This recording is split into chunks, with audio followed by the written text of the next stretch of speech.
Breaking news. Pithapuram మాజీ MLA వర్మకు మళ్లీ భంగపాటు ఎదురైంది. టీడీపీ ప్రకటించిన ఎమ్మెల్సీల జాబితాలో వర్మకు చోటు దక్కలేదు. దీంతో ఆయన అమరావతి నుంచి వెనుతిరిగారు. రేపు కార్యకర్తలతో వర్మ కీలక సమావేశాన్ని ఏర్పాటు చేయబోతున్నారు.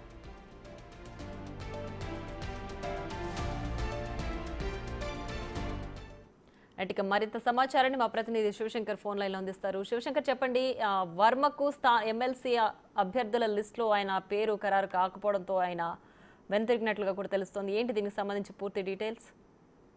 ప్రియ, చూసుకున్నట్లయితే పవన్ కళ్యాణ్ కి ఏదైతే తన సీట్ ని త్యాగం చేయాలని అప్పుడు చంద్రబాబు మాట్లాడిన తర్వాత వర్మ ఓకే చేశారు ఎన్నికలకి ముందు. ఈ నేపథ్యంలోనే ఖచ్చితంగా వర్మకి ఎమ్మెల్సీ వస్తుందని అందరూ భావించారు. అయితే వర్మ కూడా గత 4 రోజులుగా కూడా అమరావతిలోనే ఉండి పూర్తి స్థాయిలో అయితే ప్రయత్నాలన్నీ కూడా ముమ్మరంగా చేసిన పరిస్థితి కనిపిస్తుంది. కానీ ఈసారి కూడా మళ్ళీ వర్మకి భంగపాటు ఎదురైంది. ఎమ్మెల్సీ స్థానం అయితే దక్కలేదు.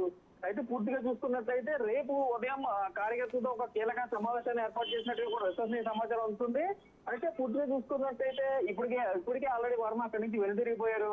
అయితే తీవ్ర నిరాశ వర్మ ఉన్నట్టుగా కూడా తెలుస్తుంది మనకి అనుచరుల ద్వారా కూడా అందుతున్న సమాచారం ప్రకారం. అయితే అసలు ఏం జరుగుతుంది అంటే పవన్ కళ్యాణ్ కి సుస్థిరంగా పిఠాపురం నియోజకవర్గాన్ని కట్టబెట్టేందుకే వర్మకి చెక్ పడుతున్నారా అనేది కూడా ఒక చర్చ నడుస్తుంది. అయితే పవన్ కళ్యాణ్ కూడా దానికి తగ్గట్టుగానే 15 ఏళ్ళ సుదీర్ఘ ప్రయాణం కూటమికి ఉంటుందని చెప్తున్నారు.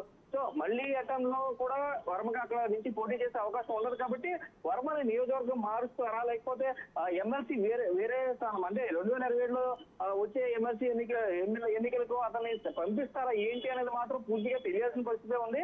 అయితే పిఠాపురం నియోజకవర్గంలో తెలుగు తమ్ముళ్ళందరూ కూడా ఒక్కసారిగా నిరాశ నిస్పృహలోకి వెళ్ళిపోయారని చెప్పుకోవాలి. ఈ నేపథ్యంలో రేపు జరగబోయే భేటీ అయితే కార్యకర్తల మీటింగ్ అయితే కొంత ఒత్తిడిని రేపుతుంది. అసలు వర్మ ఎలాంటి నిర్ణయం తీసుకుంటున్నందుకు మాత్రం వేచి చూడాల్సిన పరిస్థితి ఇప్పుడు కనిపిస్తుంది. ప్రియా, రైట్ శివశంకర్, అయితే ఆశావాహులు ఎవరైతే వాళ్ళ పేరు వస్తుందని ఈ జాబితాలో వాళ్ళ పేరు అనౌన్స్ చేస్తారని ఎక్స్పెక్ట్ చేసిన ఆశావాహుల్లో ఫస్ట్ వర్మగానే కనిపిస్తున్నారు. మరి ఇప్పుడు వీళ్ళని బుజ్జిగించే ప్రయత్నాలు ఏమైనా చేస్తారా? వీళ్ళకి వేరే పదవులు ఏమైనా కట్టబెట్టే ఛాన్స్ ఉంటుందా? 4 రోజుల నుంచి ఈ బుద్ధగింపుల ప్రక్రియ జరుగుతూ వస్తుంది. అయితే ఆ తర్వాత ఏం జరుగుతుందనేది మాత్రం పూర్తిగా తెలియాల్సిన పరిస్థితి కనిపిస్తుంది. ఎందుకంటే ఇప్పుడు స్థానం దక్కదు అనే విషయాన్ని అయితే ఇప్పుడు కంప్లీట్ గా ఇప్పుడు తెలిసిపోయింది వర్మకి. ఆ వర్మకి నోట్ చెప్పేసినట్లుగానే ఆల్మోస్ట్ మనకి సమాచారం ఉంటుంది. ఎందుకంటే ఆ ఉత్తరాంధ్రకి సంబంధించి రాయలసీమ, కర్నూలు 3 ఎమ్మెల్సీలు కూడా డిసైడ్ అవుతున్నట్టుగా కూడా తెలుస్తుంది మనకి.